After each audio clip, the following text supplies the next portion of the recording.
Okay, David again. On the part two, there's a 15-minute time limit on Screencast-O-Matic, so I have to redo this. I have to do a second one. Um, Basically, this one's gonna be pretty short. I have most of the stuff done, or most of the stuff said already. So some of the other optional things that I've implemented in this was find it was my place meeting and place free. Um, that was like I said a couple weeks ago, and I did them where they're obviously inspired by Game Maker, because I'm in game 245. So yeah, so these are familiar to me, so I was probably interested in putting them in, so I put them in, and um, I think they're pretty good. Place free is obviously kind of expensive, like you had said before, so not sure if it would ever be really used in this engine, especially given like ray tracing and stuff. But but I think it could be useful. So it's better to put it in than to leave it out and be wishing I had it in later on. Um, so yeah, these I thought were pretty decent. Some of the other things I had done was like I had mentioned earlier. Or I think I mentioned earlier. I had encountered some bugs as well when I was using my engine, so I had fixed those. So there was two big ones that I had encountered, and they were basically in my alarm manager, and they were down here, and it was the way in which they were being deleted. The alarms were being erased from the list. That it was just like blowing everything up when when I would try deleting a when I tried deleting like my bullet, for example. That's actually how I figured it out. On my bullet, I wanted to have it destroy after a time limit. Um, I don't really know why. I think I just wanted to try it out, and so I registered it, and then in the alarm I have it marked for termination.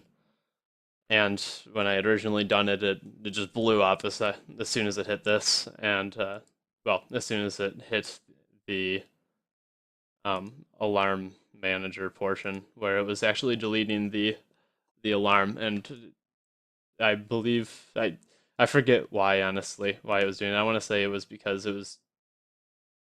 um it was no longer I don't know why. I'd just be guessing. But but yeah, in my alarm manager itself, I just changed it up a little bit, so now it adds the alarms that are done in term alarms, and then immediately destroys them after it's processed all of the alarms that are possibly able to go off.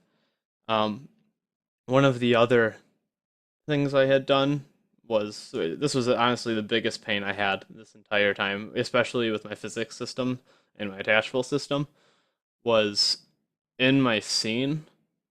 Um, there, the ordering down here, and you had mentioned this, and you had mentioned this previously, but like I totally underestimated how much of a pain it is the order of these.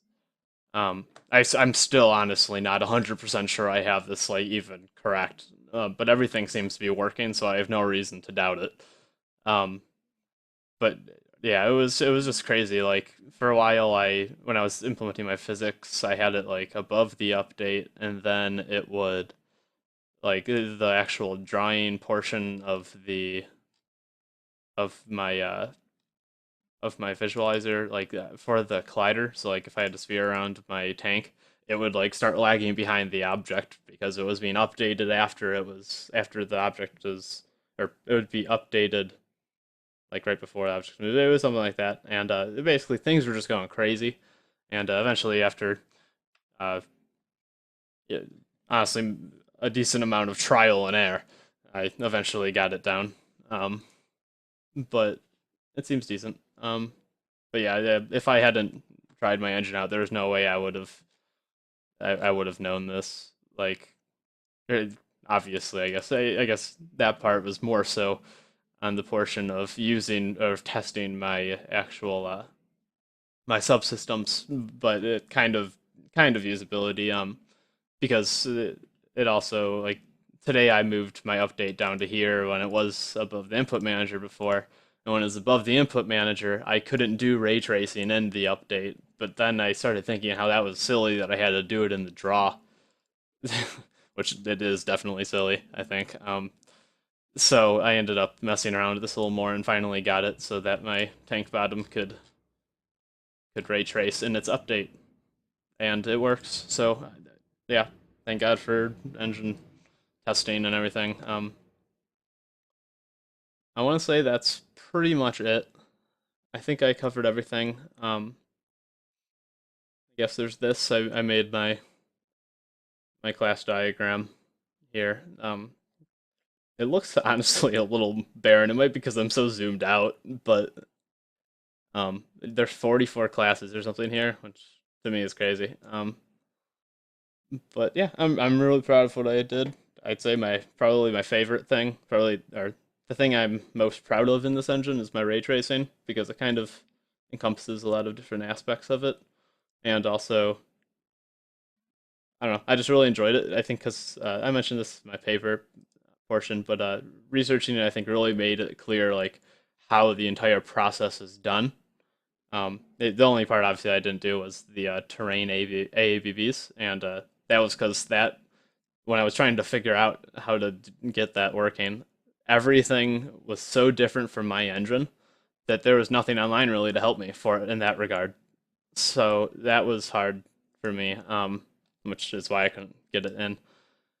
Um, but the actual collision portions, so the stuff down here, um, was really fun. It was interesting. I actually like. I feel like I have a really good understanding of it now. Um, and yeah, that's it. So I'll see you in class on the day we have our final. I don't remember which day. Adios.